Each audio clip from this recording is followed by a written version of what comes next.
Did you know that there are currently 7 billion people living on 30% of the Earth's surface? And those 7 billion people are dependent on the remaining 70% of the world, which is the ocean.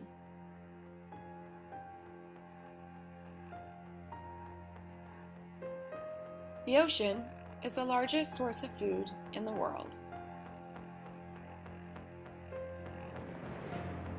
And fish, which come from the ocean, is the main daily source of protein for 1.2 billion people. However, there is a problem. Our large fish population has decreased by 90% in the last 60 years. And this is caused by overfishing and unsustainable fishing methods.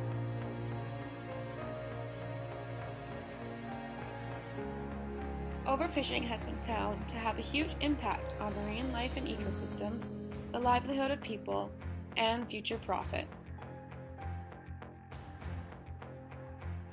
So what is overfishing, and how does overfishing affect the 3 Ps? Overfishing is defined as the capture of fish at a faster rate than one can reproduce or replenish.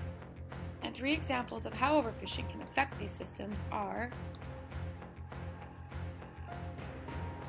bycatch, which is an unsustainable fishing method, ecosystem changes, which include the diminishing environment and nutrients for marine life, and marine life imbalance, which includes abundance of smaller marine animals at the bottom of the food chain, causing algae growth and threats to the coral reef. Because of the effects that come with overfishing, fish stocks are reduced to below acceptable levels. Catching too many fish seems like a profitable practice, but it endangers ecosystems and affects the balance of lives in the ocean.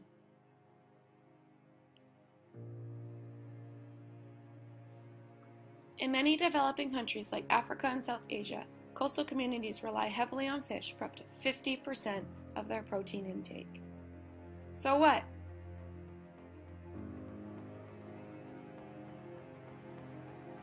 Overfishing threatens the livelihoods of these populations and could contribute to malnutrition, as these societies cannot afford other sources of protein.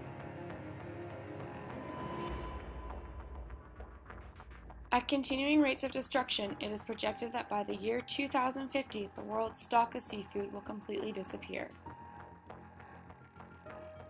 Not only does overfishing threaten the food source of many, but it also threatens our jobs. According to WWF, roughly 500 million people rely on the fishing industry for work and a paycheck. Declining fish populations creates an increased demand for fish. As demand increases, price goes along with it. This leads to countries to export more fish for international trade and results in decreased supply of fish for local markets. This brings us into how overfishing can affect profit. According to the Monterey Bay Aquarium, 85% of fisheries from around the world are already being fished to capacity. In addition, science have predicted that global fisheries will collapse by 2048 if we still have no solution. Is there any hope for our ocean? Absolutely. Because of organizations such as OceanWise, our ocean does have a chance. They use a visionary management technique such that they seek for a healthier ocean. Their motto is ensuring healthier oceans for generations to come, and they aim to inspire people to participate. OceanWise thrives on strategic management as they help to ensure and guide consumers in making sustainable decisions. In addition, their goal is to continue making their decision process as easy as possible. Any seafood provided by the OceanWise is required to have their unique OceanWise symbol.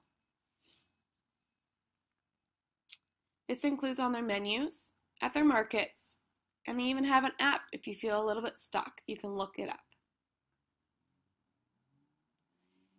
In addition, OceanWise formulated and follows a set of guidelines in order for the fish to be considered sustainable. Must be abundant and resilient to fishing pressures, well managed with a comprehensive management plan, harvested in a method that ensures limited bycatch, and in ways that limit damage to the marine or aquatic habitats. So OceanWise is doing something to protect our ocean, but what can you do? Here's what you can do. You can avoid eating large fish, eat more small fish, and buy local. Go wild, not farmed. Use seafood guides like OceanWise, and look for the OceanWise symbol. Educate yourselves, ask questions, read labels, and let's save our ocean. We can make a difference.